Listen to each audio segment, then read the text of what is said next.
Hello everyone, this is Archie Verma and in this video we are going to talk about the origin of universe and about the origin of earth.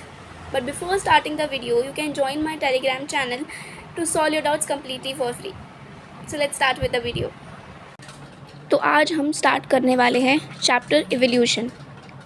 तो पहला जो यहाँ पर introduction लिखा है NCERT के अंदर, वो बहुत ही बेसिक सा इंट्रोडक्शन है कि इवोल्यूशनरी बायोलॉजी या फिर इवोल्यूशन के अंदर हमारी जो अर्थ है या फिर जो हमारी लाइफ फॉर्म्स हैं उनके अंदर जितने भी सारे चेंजेस आए हैं हम उसके बारे में पढ़ते हैं। ठीक है, जैसे कि हम बात करते हैं बेसिकली कि पहले अर्थ बनी कैसे। सबसे पहले हम बात करते हैं कि यूनिवर्स कैसे बना, अर्थ कैसे बना, उसके बाद में हमारी लाइफ फॉर्म सबसे पहले एग्जिस्ट कौन सी की, कैसे आई वो, और फिर किस तरीके से एवोल्यूशन होता चला गया, कौन कौन से यहाँ पे फोर्सेस काम कर रहे हैं, म्यूटेशन हो गया, नेचुरल सिलेक्शन हो गया, है ना, रिकॉम्बिनेशन हो गया। ये सारी चीज़ें हैं जो कि कहीं ना कहीं एवोल्यूशन की तरफ ही लीड कर रही हैं। ओके, किस तरीके से एग्जैक्टली फ्लोरा और फोना, फ्लोरा यानी कि जो प्लांट स्पीशीज़ हैं उसमें जो डाइवर्सिटी दिखने को मिलती है वो, और फोना जो एनिमल स्पीशीज़ हैं जितनी सारी, उनके अंदर जो इतनी सारी डाइवर्सिटी देखने को मिलती है उसे हम बोल रहे होते हैं फोना। तो इनके अंदर इतनी सारी डाइवर्सिटी है, इतने मिलियन सालों के अंदर जो इतनी सारी डाइवर्सिटी हमें देखने को मिलती है हमारी अर्थ पर, उसके बारे में बेसिकली हम लोग इवोल्यूशन चैप्टर के अंदर बात करने वाले हैं कि किस तरीके से एग्जैक्टली लाइफ फॉर्म्स इतनी सारी डाइवर्सिफाई हो गई। हम लोग बात करने वाले हैं कि हमारी अर्थ कैसे बनी, हम इन सब चीज़ों के बारे में बात करने वाले हैं बेसिकली। ठीक, एक बार रीड कर लेते हैं जो स्टार्टिंग का इंट्रोडक्शन वाला सेक्शन है, उसके बाद में हम एग्जैक्टली जो हमारा यूनिवर्स है और जो हमारी अर्थ है उसका फॉर्मेशन देखेंगे। Okay, let's start. Evolutionary biology is the study of history of life forms on earth. What exactly is evolution? जैसे मैंने आपको बताया, इवोल्यूशन जो है वो जितनी भी सारी हमारे पास लाइफ फॉर्म्स आई हैं अर्थ पर, चाहे वो अभी एग्जिस्ट करती हैं या नहीं करती हैं। सबसे बेस्ट एग्जांपल है हमारे पास डायनासोर्स, जो आज के टाइम पर तो एक्सटिंक्ट हो चुके हैं, एग्जिस्ट नहीं करते हैं, लेकिन कभी वो थे। ठीक है, तो हम जितनी भी सारी हमारे पास लाइफ फॉर्म्स आई हैं अर्थ के अंदर, चाहे वो अभी एग्जिस्ट करती हैं या नहीं करती हैं, उन सब के बारे में देखने वाले हैं, या फिर उन सब का जो एक्सप्लेनेशन का कॉन्सेप्ट है बेसिकली वो इवोल्यूशनरी बायोलॉजी है। एग्जैक्टली एवोल्यूशन होता क्या है? To understand the changes in flora and fauna that have occurred over millions of years on earth, we must have an understanding of the context of origin of life, that is evolution of earth, of stars and indeed of universe itself। ये जितने सारे हमारे पास flora आए हैं, फोना आए हैं, flora यानी कि प्लांट स्पीशीज़ एंड फोना यानी कि एनिमल स्पीशीज़, इतने सारे डाइवर्सिफाइड और इतने सारे डिफरेंट हमारे पास जो फ्लोरा और फोना की स्पीशीज़ हमारे पास एग्जिस्ट कर रही हैं, जो कि इतने मिलियन ऑफ ईयर्स हमने अर्थ पर एग्जिस्ट किए हैं, उसके बाद इतनी सारा डाइवर्सिफिकेशन हमें देखने को मिलता है। उसको एक्सप्लेनेशन करने के लिए या फिर उस चीज़ को समझने के लिए हम लोग एवोल्यूशन की हेल्प लेते हैं।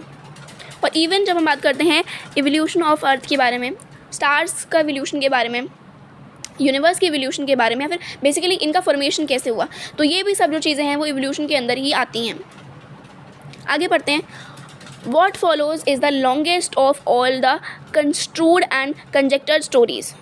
This is the story of origin of life and evolution of life forms or biodiversity on planet Earth in the context of evolution of Earth and against the background of evolution of universe itself. तो exactly जब हम ये पढ़ना शुरू करते हैं कि ये सारी की सारी लाइफ फॉर्म्स कैसे आई, जब हम बात पढ़ना शुरू करते हैं कि हमारा हॉर्स कैसे आया, है ना, सबसे पहला ईओहिपस आया, ये सब चीज़ें होती हैं। जब हम बात करते हैं हमारा ह्यूमन कैसे आया, जब हम बात करते हैं हमारे इतनी सारी डाइवर्सिफिकेशन वाले ऑर्गेनिजम्स कैसे आए, इवन इतनी सारी अगर हम बात करते हैं, जैसे लेट्स से हम बात करते हैं पॉरीफेरेंस के बारे में, इतने सारे पॉरीफेरेंस के हमारे पास क्लासेस कैसे आई, है ना, हर एक फाइलम के अंदर इतनी सारी क्लासेस कैसे आई, उन क्लासेस के अंदर भी बहुत सारा, मतलब आप समझो ना कि एक जीनस के अंदर भी इतने सारे स्पीशीज़ एग्जिस्ट कर रही हैं, वो कैसे आए। तो उन सबका एक्सप्लेनेशन लेने के लिए हम लोग मेनली इवोल्यूशन को ही कोर कॉन्सेप्ट मान के बातें करते हैं।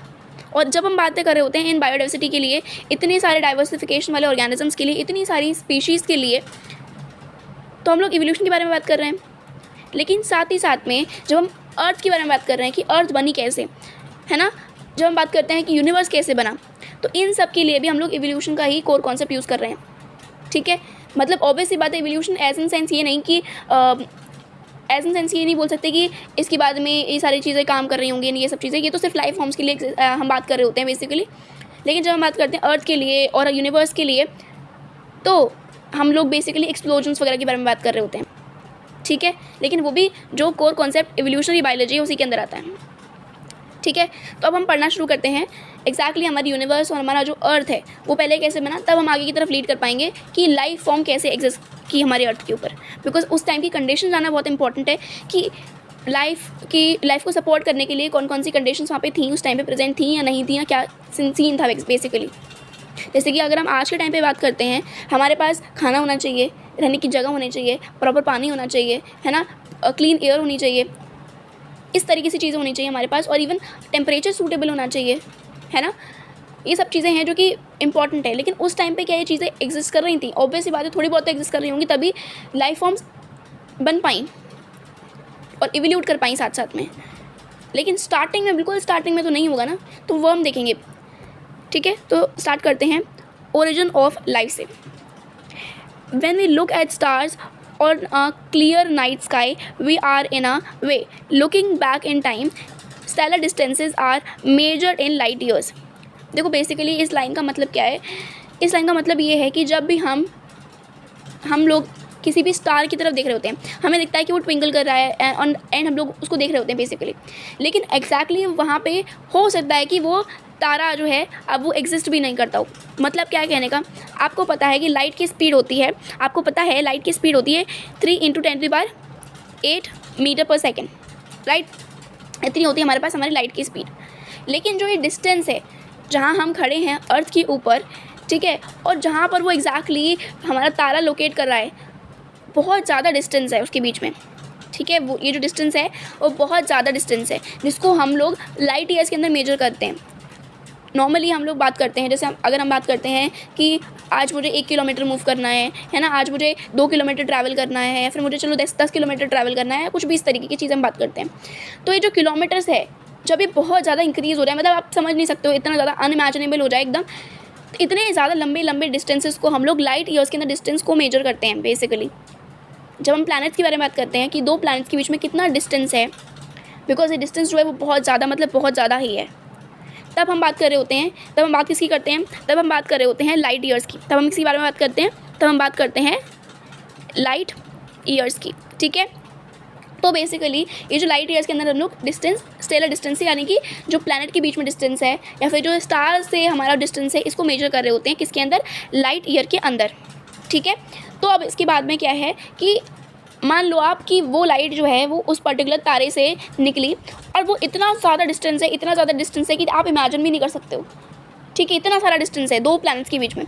तो वो ट्रैवल इवन इतनी ज़्यादा हाई स्पीड होने के बाद में भी, लाइट इतनी ज़्यादा हाई स्पीड के साथ में मूव करती है 3 × 10⁸ मीटर पर सेकेंड की स्पीड से, बट फिर भी उस लाइट को ट्रैवल करते अर्थ तक आने में बहुत सारे लाखों साल लग जाते हैं, राइट। तो अब आप सोचो कि वो लाइट निकलना शुरू हुई थी लाखों साल पहले, और आज हम खड़े हैं और आज हमें हमारी आंखों तक वो पहुंच पा रही है।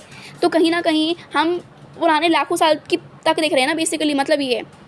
तो वो कहना चाह रही है ये लाइन पर्टिकुलरली कि जब हम आसमान में तारे देख रहे हैं तो वो जो लाइट निकल रही है उस चमकते हुए तारे से, उस स्प्रिंकलिंग स्टार से, वो लाखों साल पहले निकलना शुरू हुई थी, जो आज हम तक पहुँच रही है। तो हम कहीं ना कहीं पुराने लाखों सालों की तरफ देख रहे हैं, ये बताया जा रहा है बस इस लाइन के थ्रू, ठीक है। अब हम लोग आगे बढ़ते हैं। What we see today is an object whose emitted light started its journey millions of years back and from trillions of kilometers away and reaching our eyes now, जैसे मैंने आपको बताया। However, when we see objects in our immediate surrounding, we see them instantly and hence in the present time. Therefore, we see stars we apparently are peeping into the past. Basically इस line का मतलब क्या है? इस line का मतलब ये है कि जब भी हम अपने आसपास के ऑब्जेक्ट को देख रहे हैं, जैसे कि हमारे आसपास कोई पेड़ है या फिर हमारे आसपास हम लोगों ने ब्लैक बोर्ड देखा है, टीचर पढ़ा रही है बेसिकली, तो जो लाइट है वो उसी समय पे, बिकॉज डिस्टेंस बहुत ज़्यादा कम है, ठीक है, कुछ मीटर्स के अंदर डिस्टेंस है या कुछ किलोमीटर्स के अंदर डिस्टेंस है बेसिकली, वो हमें इंस्टेंटली दिख रहा है और इंस्टेंटली देखने का मतलब क्या है, वो एकदम इतना कम डिस्टेंस है तो हमें ईजिली इंस्टेंटली वो जो लाइट वहाँ से निकलना शुरू हुई है उस पर्टिकुलर ऑब्जेक्ट से, वो हमें तुरंत की तुरंत दिखाई दे रही है, और इस वजह से उस पर्टिकुलर ऑब्जेक्ट को हम लोग तुरंत की तुरंत ही देख पाते हैं, और उस टाइम पे हम लोग प्रेजेंट टाइम के अंदर रह रहे होते हैं, राइट। लेकिन जब हम बात करते हैं हमारे स्टार्स के लिए, तो हम पुराने टाइम में देख रहे हैं कहीं ना कहीं, बिकॉज वो लाइट जो है वो मिलियंस ऑफ ईयर्स पहले निकली थी और आज हमारे टाइम पे हमारी आंखों तक पहुंच रही है। तो कहीं ना कहीं we are peeping into our past, कहीं ना कहीं we are peeping into the past, हम लोग पुराने के मिलियन ऑफ ईयर्स में देख रहे हैं, ठीक है। आगे पढ़ते हैं। The origin of life is considered a unique event in the history of universe. The universe is vast, relatively speaking. The earth itself is almost a speck.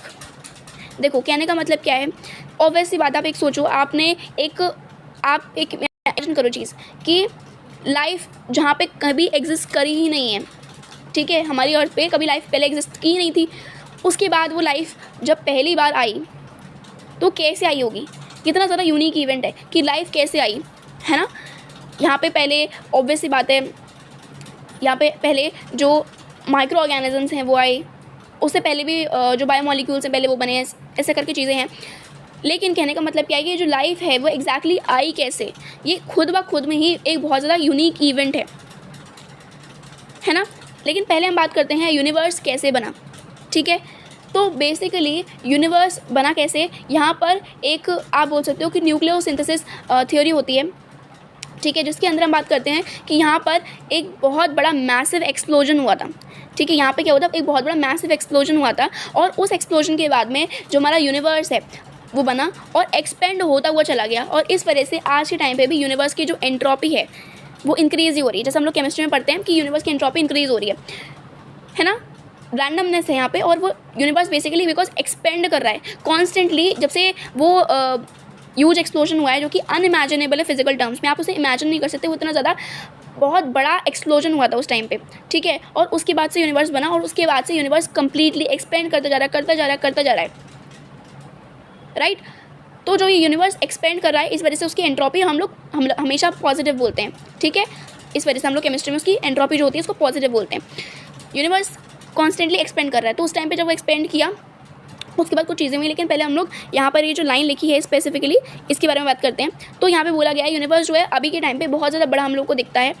Universe मान लो, आप ऐसे समझो कि यूनिवर्स मान लो इतना बड़ा है, यूनिवर्स इतना बड़ा है, उसके अंदर एक छोटे से डॉट के बराबर हमारी अर्थ है, जो आपको दिखेगी भी नहीं आई थिंक, ठीक है। यहाँ पे बहुत छोटे से डॉट के बराबर हमारी अर्थ है, ठीक है। अब इतना बड़ा यूनिवर्स है हमारा, ठीक है, उसमें इतने छोटे से डॉट के बराबर जो मैंने यहाँ पे बनाया है, आई थिंक आपको दिख रहा होगा, उसके बराबर हमारी अर्थ है, ठीक है। उसके अंदर भी फिर हम लोग हैं। तो यहाँ पर कहीं ना कहीं आप ये समझ सकते हो कि इतने बड़े यूनिवर्स के अंदर हमारी जो अर्थ है वो बेसिकली एक डॉट के बराबर है, राइट। हमारा इतना बड़ा यूनिवर्स है, ये बना कैसे, मैंने आपको थोड़ा बहुत बता दिया कि न्यूक्लियोसिंथेसिस थ्योरी हुई, मतलब थ्योरी तो नहीं बोल सकते, लेकिन आप ये बोल सकते हो कि न्यूक्लियोसिंथेसिस रिएक्शंस हुई थी बेसिकली, उस वजह से एक बहुत बड़ा एक्सप्लोजन हुआ, सिंगल ह्यूज एक्सप्लोजन हुआ, एक बहुत ही बड़ा धमाका हुआ, ठीक। ऐसा नहीं हुआ कि थोड़ा करके एक्सप्लोजन हुआ, एक ही बहुत बड़ा एक्सप्लोजन हुआ था, एक सिंगल ह्यूज एक्सप्लोजन हुआ था। उसके बाद में हमारी यूनिवर्स बना, और यूनिवर्स के बनते ही उसका एक्सपेंशन होना शुरू हो गया, ठीक है। आगे देखते हैं। अब यहाँ पर हम पहले लिखा हुआ है यहाँ पे कि यूनिवर्स जो है वो हमारा almost 13.8 billion years ago, universe जो है वो हमारा 13.8 बिलियन ईयर्स अगो पुराना है, ठीक है। अब बिलियन का मतलब क्या होता है, आप ऐसे समझो 13.8 10⁻⁹, ठीक है। मिलियन 6 होता है और बिलियन 9 होता है, ठीक है।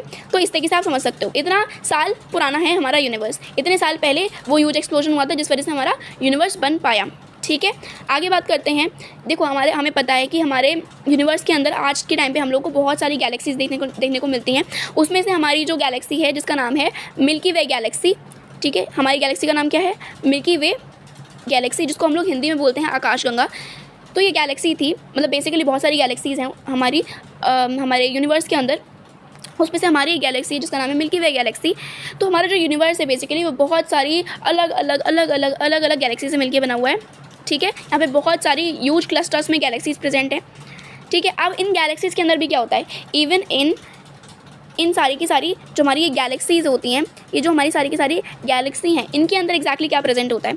इन गैलेक्सीज़ के अंदर बहुत सारे, जब हम लोग इवन जब कार्टून में देखते थे, ठीक है, तो हमें क्या देखने को मिलता था, जब हम लोगों ने आई थिंक अलग अलग कुछ कार्टून्स आते थे, उसमें हम लोगों ने देखा है कुछ कुछ, ठीक है, कि गैलेक्सी में क्या हमें क्या देखने को मिलता है, हम लोग को बहुत सारे जो स्टार होते हैं और जो बहुत सारे क्लाउड्स होते हैं, ठीक है, बहुत सारे जो हमारे पास क्लाउड्स होते हैं, हमें ये देखने को मिलते थे हमारी गैलेक्सी के अंदर बेसिकली, ठीक है। कहने का मतलब क्या है, हमारा जो पूरा का पूरा यूनिवर्स है, जो हमारा पूरा का पूरा यूनिवर्स है, वो इतना बड़ा है कि हमारी अर्थ उसके सामने एक छोटे से डॉट के बराबर है, राइट।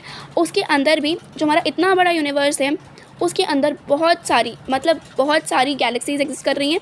हमारी गैलेक्सी का नाम है मिल्की वे गैलेक्सी, या फिर हिंदी में आकाशगंगा, ठीक है। इस गैलेक्सी को के मतलब इस गैलेक्सी के हर गैलेक्सी के अंदर हमें दो मेन एलिमेंट देखने को मिलते हैं, ठीक है, स्टार्स और क्लाउड्स।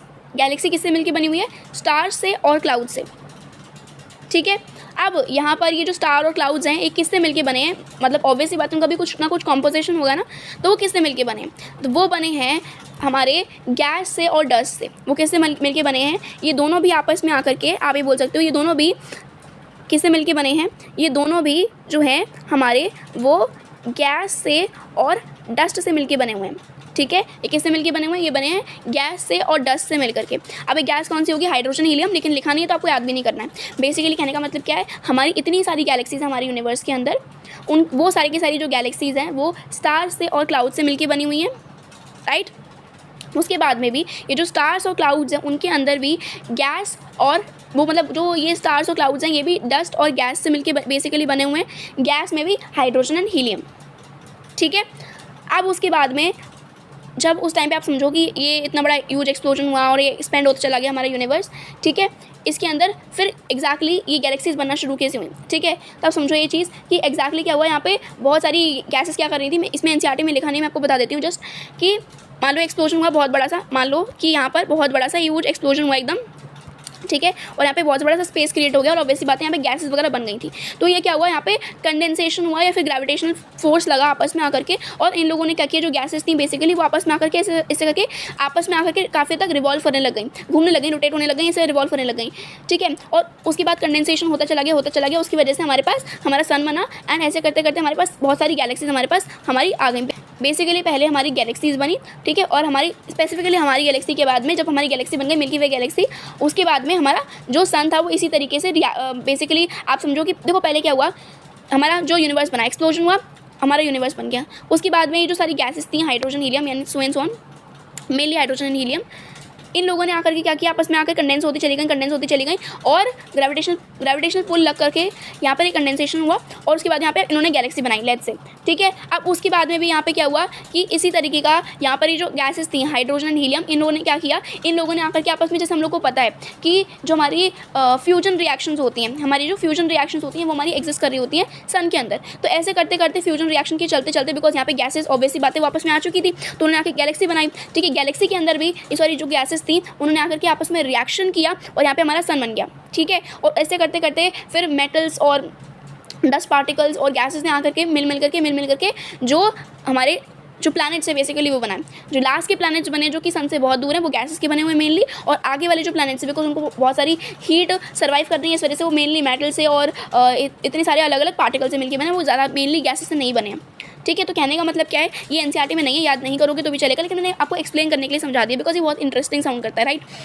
तो हमारा जो यूनिवर्स था वो एकदम बहुत बड़ा धमाका हुआ, वो पूरा कंप्लीटली एक्सपेंड होता चला गया, ठीक है। उसके बाद में बहुत सारी गैसेस यहाँ पे थी, हाइड्रोजन हीलियम मेनली, इन लोगों ने क्या किया, इनके ऊपर ग्रेविटेशनल पुल लगा, ये साथ में आती चली गई और रिवॉल्व करती चली गई, और कंडेंस होने के बाद में इन लोगों ने गैलेक्सी बनाई, ठीक है। गैलेक्सी बन गई, उसके बाद में क्या हुआ, गैलेक्सी का मेन एलिमेंट सन और उसके प्लैनेट्स थे, ठीक है। तो उसको बनाने के लिए यहाँ पे क्या हुआ कि यहाँ पर हाइड्रोजन और हीलियम में ही कहीं ना कहीं फ्यूजन रिएक्शन होना शुरू हो गया, मेनली हाइड्रोजन के अंदर फ्यूजन रिएक्शन होना शुरू हो गया, और उसके बाद में हमारा सन बन गया, ठीक है। और ऐसे करते करते यहाँ पे जो मेटल्स थे बेसिकली उन लोगों ने आपस में आकर के हमारे जो आगे के प्लैनेट्स थे, यानी कि आप समझो जो हमारा आप बोलो अर्थ हो गया, वीनस हो गया, मरकरी हो गया, ये सारे के सारे जो प्लैनेट्स थे, मार्स हो गया, ये सारे के सारे जो आगे के प्लैनेट्स हैं बेसिकली वो हमारे मेनली मेटल बॉडीज़ और जो आप गैसेस का नाम नहीं ले सकते हो इन स्टार्टिंग के प्लैनेट्स के लिए। और जो लास्ट के प्लैनेट्स हैं, बिकॉज वो उनके पास इतना ज़्यादा हीट पहुँच नहीं पाती सन की, तो वो आराम से गैसेस के हैं और वो ईजिली वहाँ पे सर्वाइव भी कर लेते हैं, राइट। इस तरीके से चीज़ें, अगर आपको समझ में नहीं आया ये तो भी कोई दिक्कत नहीं, बिकॉज ये एनसीईआरटी में मेंशन नहीं है, लेकिन आपको जो अब मैं बताने वाली हूँ आपको समझ में आना चाहिए, ठीक है। आगे बढ़ते हैं। Huge clusters of galaxies comprise the universe, जिसमें मैंने आपको बताया यूनिवर्स के अंदर बहुत सारी गैलेक्सीज एग्जिस्ट कर रही हैं। Galaxies contain stars and clouds of gas and dust. Considering the size of the universe, earth is indeed a speck. Earth एक छोटे से डॉट के बराबर है हमारे यूनिवर्स के सामने। The big bang theory attempts to explain to us the origin of universe. जैसे मैंने आपको बताया कि जो हमारा गैलेक्सीज़ हैं, हमारा यूनिवर्स है, यूनिवर्स के अंदर गैलेक्सीज़ हैं। गैलेक्सीज़ जो हैं वो बनी हुई हैं खुद ब खुद स्टार्स और क्लाउड से। स्टार्स और क्लाउड्स खुद ब खुद में गैसेस और डस्ट से मिलकर बने हैं। गैस यानी कि हाइड्रोजन एंड हीलियम मेनली। उसके बाद में जब हम बात करते हैं, कंपैरिजन करते हैं इस अर्थ का, जो हमारी अर्थ है उसका और हमारे यूनिवर्स का, तो यूनिवर्स बहुत बड़ा है और उसके सामने हमारी जो अर्थ है वो एक डॉट के बराबर है, ठीक है। बिग बैंग थ्योरी हमारे यूनिवर्स के जो ओरिजिन है उसको एक्सप्लेन करने की कोशिश करती है। बिग बैंग थ्योरी कहती है it talks of a single huge explosion unimaginable in the physical terms. देखो एग्जैक्टली बात करें तो हम लोग बात करते हैं कि सिर्फ एक्सपेंशन हुआ, लेकिन यहाँ पर आपको एनसीईआरटी के अकॉर्डिंग चलना है। एनसीईआरटी में लिखा है कि यहाँ पर बिग बैंग थ्योरी हम मान रहे हैं बेसिकली, और यहाँ पर एक सिंगल ह्यूज एक्सप्लोजन हुआ, एक बहुत बड़ा धमाका हुआ, उसके बाद में यहाँ पर एक्सपेंशन होता चला गया, ठीक है। आपको यही मानना है, और जैसे मैंने आपको बताया बाकी चीज़ों के लिए आप वो भी अच्छे से समझ सकते हो। The universe expanded and hence the temperature came down. Because आप समझो एक चीज़ कि एक्सपेंशन हो रहा है, ठीक है, एक्सपेंशन हो रहा है, जैसे ह्यूज एक्सप्लोजन हुआ। ऑब्वियस सी बात है, जब एक्सप्लोजन होता है तो थोड़ा बहुत जो हमने पढ़ा है कि फिजिक्स के अंदर भी हम लोग पढ़ते हैं कि जो भी यहाँ पर एक्सपेंशन हुआ, आप ऐसा समझो कि यहाँ पे सिंपल सा एक्सप्लोजन हुआ, बहुत बड़ा धमाका हुआ, तो यहाँ पे टेम्परेचर जो था वो बहुत ज़्यादा हाई हो गया। जब यहाँ पे एक्सप्लोजन हुआ बेसिकली, यहाँ पे जब एक चीज़ एक्सप्लोड करी, ठीक है, तो यहाँ पे क्या हुआ, यहाँ पे टेम्परेचर जो था वो बहुत ज़्यादा हाई हो गया, ठीक है, टेम्परेचर जो था वो बहुत ज़्यादा हाई हो गया। लेकिन यहाँ पे क्या हुआ, धीरे धीरे एक्सपेंशन होना शुरू हुआ, चीज़ें यहाँ पर बढ़ती चली गई। यहाँ से स्टार्ट हुई एकदम धमाके के साथ में, और ये चीज़ें जो थी वो बेसिकली बढ़ती चली गई, ठीक है, एक्सपेंड होती चली गई। तो यहाँ पे लास्ट में जाके कैसी चीज़ बन गई, आप समझो कि ऐसे करके एक्सपेंड होती चली गई।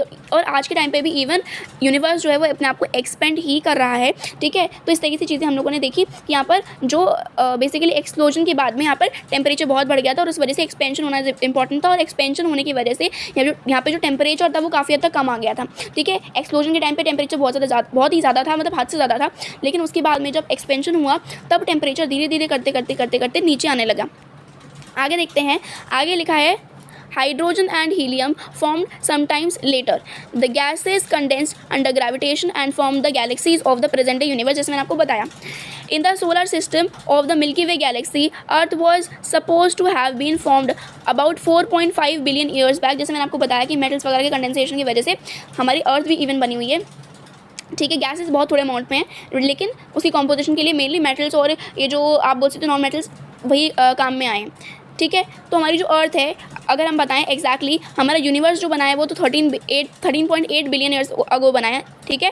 लेकिन हमारी जो अर्थ है अगर हम उसके बारे में बात करते हैं तो हमारी अर्थ जो है बेसिकली हमारी जो अर्थ है वो बनी है 4.5 बिलियन ईयर्स अगो, यानी कि वही 10⁹ वाला हम जो पढ़ रहे थे वही सेम चीज़ आई है, ठीक है। हमारी अर्थ कब बनी है, 4.5 बिलियन ईयर्स अगो बनी है, पहले बनी है, ठीक है। तो अभी तक हम लोगों ने जो हमारा यूनिवर्स कैसे बना और जो हमारा अर्थ कैसे बना, हमने वो सब कुछ देख लिया है। एग्जैक्टली यहाँ पे अर्थ की कंडीशन कैसी थी और लाइफ कैसे कैसे आई वो हम अगली वीडियो में देखेंगे। Thank you so much.